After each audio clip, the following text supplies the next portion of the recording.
নমস্কার, আমি সুকৃতি দান। আশা করি আপনারা সবাই ভালো আছেন। আপনারা সবাই দেখছেন অ্যাস্ট্রো সলিউশন।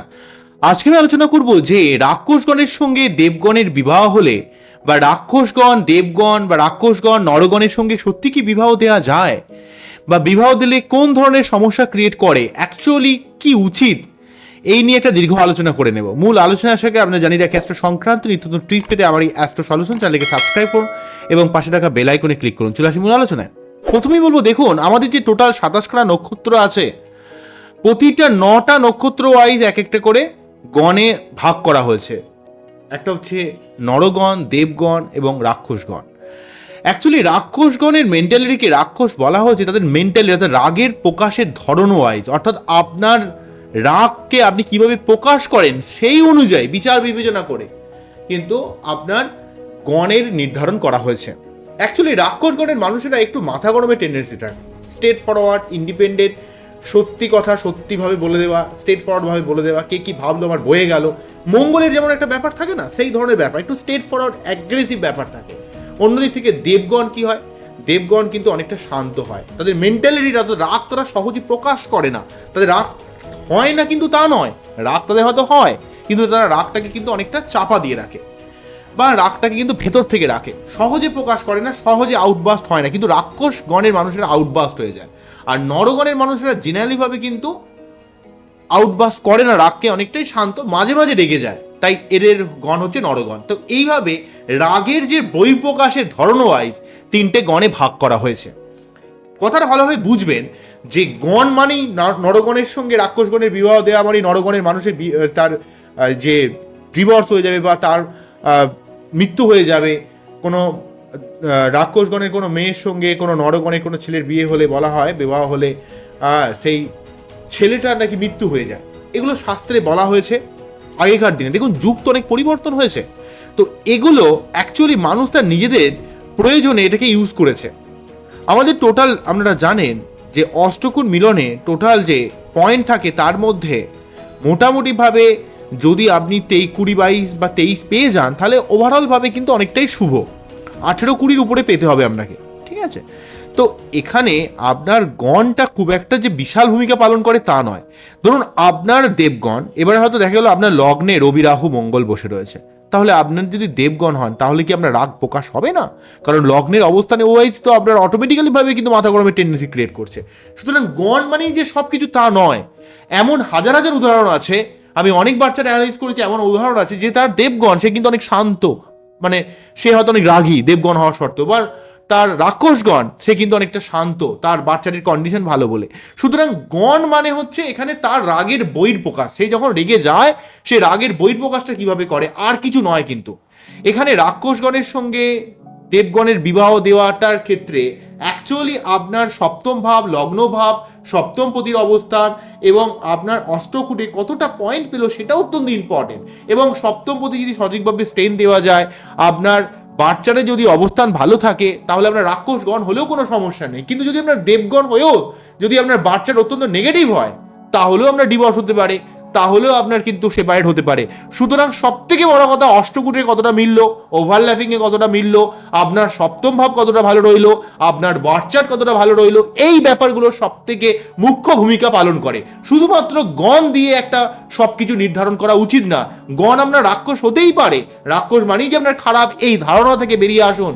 রাক্ষসগণের মানুষেরা কিন্তু একটু পরাক্রমশালী হয়, তারা লড়াকু মেন্টালিটির হয়, তারা জীবনে কিছু করার চেষ্টা করে, কিন্তু তাদের যে রাগের যে বহির্প্রকাশটা, একটা রাজকীয় ব্যাপার থাকে।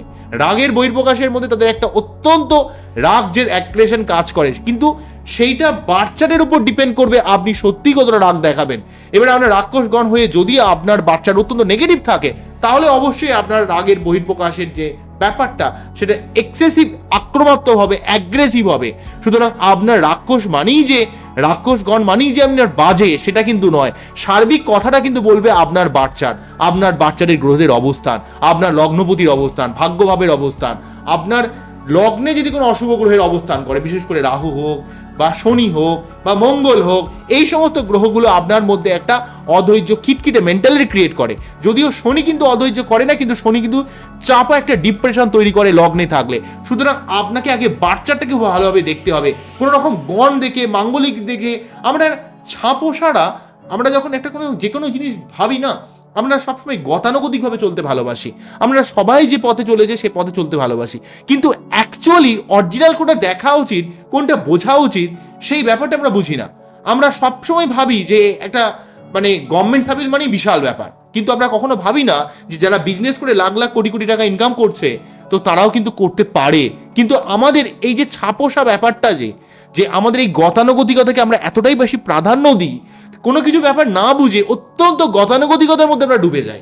তাই আপনাদের আগে বুঝতে হবে যে আপনার বাচ্চাদের লগ্ন সপ্তমের অবস্থানটা কি রয়েছে, আপনার ওভারল্যাপিং বিচারে বা আপনার অষ্টগুণ মিলনে আপনার কতটা ম্যাচ করলো সেটা ইম্পর্টেন্ট। আপনার রাক্ষসগণ হলো কিনা নরকণ হলো, তার যে 6 পয়েন্ট রয়েছে টোটাল, তো সেই পয়েন্টটার মধ্যে কিন্তু ওই পয়েন্ট আপনি পাবেন না। 33 পয়েন্টের মধ্যে টোটাল যে 6 পয়েন্ট রয়েছে সেই পয়েন্টটা থেকে হয়তো পেলেন না, কিন্তু আপনার অন্যান্য জায়গাগুলো তো পয়েন্ট আছে, রাশি কুট রয়েছে, গ্রহ মৈত্রী কুট আছে, হ্যাঁ, তো জনি কুট আছে, অনেক কিছু কুট আছে।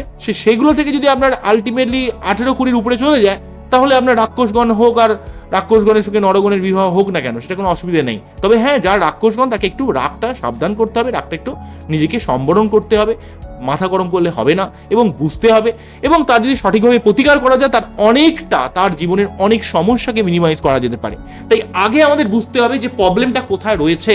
প্রবলেমের যদি সঠিকভাবে আমরা অ্যানালাইজ করতে পারি, এবং আপনারা যদি কিচ্ছু না পারেন, আপনাদের বারে বারে আমি একটা কথাই বলবো, আপনার যে গ্রহটা সমস্যা করছে বলে মনে হচ্ছে, সেই গ্রহটার মন্ত্র পাঠ করুন না। আপনারা, আমার মন্ত্র তো অনেক দেয়া আছে, আপনারা প্রণাম মন্ত্র 3 বার পাঠ করে বীজ মন্ত্র পাঠ করুন না। এবং আপনার যদি রাক্ষসগণ হয়ে অত্যন্ত রাগ জেদ অত্যন্ত বেড়ে যায়, বা আপনার রাক্ষসগণ এবং সেই সঙ্গে আপনার বাচ্চাটা অত্যন্ত নেগেটিভ, আপনারা অবশ্যই শিবের পুজো করুন।